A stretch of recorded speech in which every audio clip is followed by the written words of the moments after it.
if many don't know, both Overwatch and Rivals are very similar games. Marvel Rivals being a 6v6 team shooter, and Overwatch also being a 6v6 team shooter. We're going to be talking both from a community and gameplay standpoint as a player myself, and we're also going to be talking as a developer. So, this is one of the more hot topics during recent times. One of the things that most people talk about is which is better. They also talk about their pros, their cons, and both have pros and cons. The things we're going to be talking about today are development, how developers see it, and how the community sees it. The developers of each game both listen to the community in very different ways. Some key points are the balance changes, cosmetics, and such. Some examples are how Overwatch make characters very overpowered on release date, and then they either nerf them to the ground after a season or two, and they barely have any playtime after that, or they don't really nerf them, or when they do nerf them, they make them really small nerfs, and the character continues to be too strong, and they get stayed in the meta, and basically the entire game is just this character versus this same character, who does it better and everything. Some good examples of this would be Maga from Overwatch. He is a character that is severely overpowered in Overwatch, even to this point, not anymore, but because they did a lot of nerfs and everything, but he's still one of those overpowered characters on spawn, off rip, and he just was too strong to play against that every single game you would go into comp, he would be in there. His overhead was annoying, his guns were too big, and the ability to still gain health while shooting someone was very annoying off rip. Rivals, on the other hand, they don't really do bad balance changes. There are changes that some people disagree with, like, oh, this character shouldn't have gotten buffed, they were already too strong to begin with, or this character shouldn't have been nerfed, they were fine the way they are. But they are still good changes regardless for overall. Someone once said when talking about Rivals, same topic as this, saying that if all characters are OP, then none of the characters are truly OP, which is a good thing. If all the characters are overpowered to the point where every single one of them is strong if they're thrown in their own game, then none of the characters are really overpowered because everyone is just that strong. Some good examples of characters being really good on release and balance are the Fantastic Four members and Emma Stone. The Fantastic Four members consist of the Thing, Invisible Woman, Mr. Fantastic, and the Human Torch.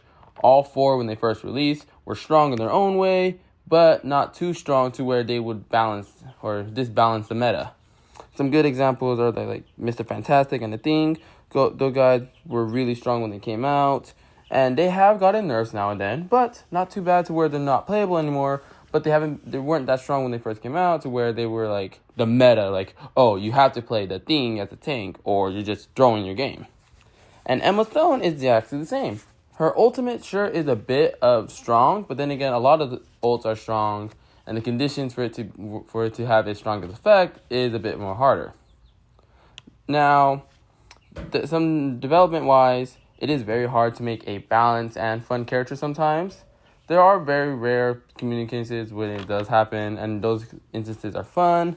But as a developer, you want to have players have most fun with this new character, but you don't want to make it so strong, but also so weak. As a developer, it takes a lot of coding, a lot of time, a lot of preparation, and knowing how the community would use the way in their advantage. Because obviously, when you make an ability in the games like this, you know the community is not going to use it for what you originally intended. Example would be like, let's see, using Venture's Dig in Overwatch and using it to get and find out horrible hiding places that it's hard for you to spot. Now, some other stuff we're going to talk about is the cosmetic and designs that are thrown in both games. Rivals does have a bit of an advantage in this because, like I said, they are Marvel, so they have the Marvel comics, the Marvel movies, and all Marvel-associated stuff that they can take inspiration to. So, because of that, they don't really have a hard time making new characters or making alt suits for any of them. An example would be like the Thing again. The Thing, they stayed really close to its comic counterpart. Honestly, just orange rocks and everything. And the Thing, it's called a name.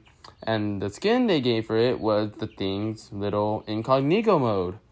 They gave him a trench coat and all that and made his MVP screen similar to one of his comic panels. And so there wasn't really much creativity or imagination to be thrown in it.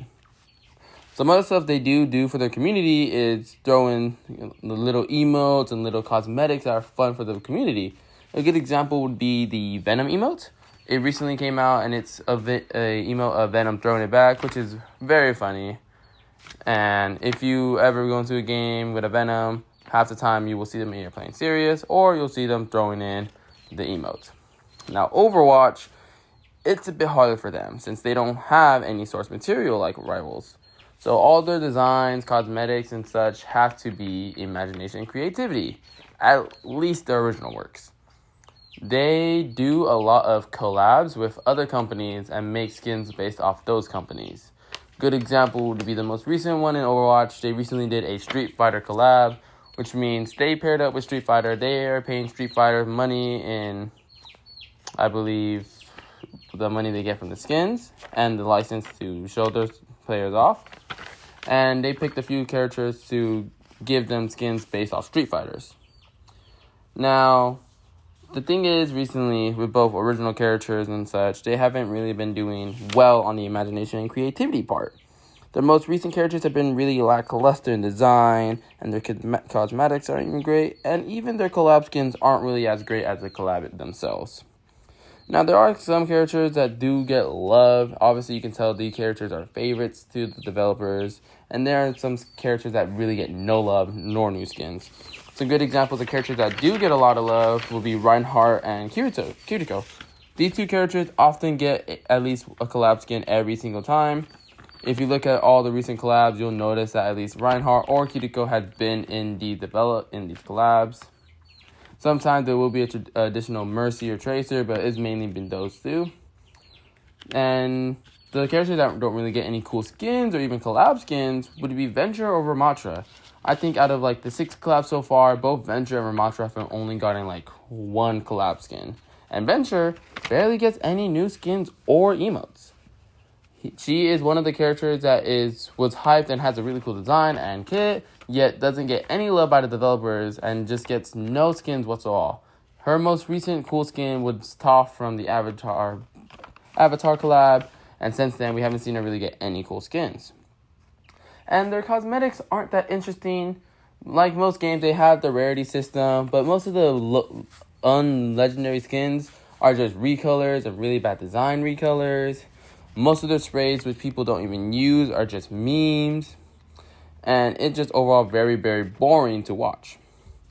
Now, as developer-wise, it is much easier when you have source material to go off of. Like if you're making a game based off a TV show or such, it's much easier to make skins off of that because they have costumes in game that they wear, so it's much easier to make outfits based off those. Or even if you're the author yourself, an example, like if Marvel were to create a new costume off the fly, Rivals would immediately be able to make a costume out of that. But for Overwatch, it's a lot harder because I don't have nothing to go on, and originality is very hard to go across these days. Ask any artist you know, they will take inspiration from anything because it's so hard to find original content nowadays. Now we're going to get to the more intense part, the gameplay of both. Now Rivals, they have a 6v6, and they don't have a role queue unlike Overwatch, which they have a role queue now. But I like that they don't have a role queue because they give the players more freedom and more fun to have than picking just like, oh, you have to be a tank the entire game.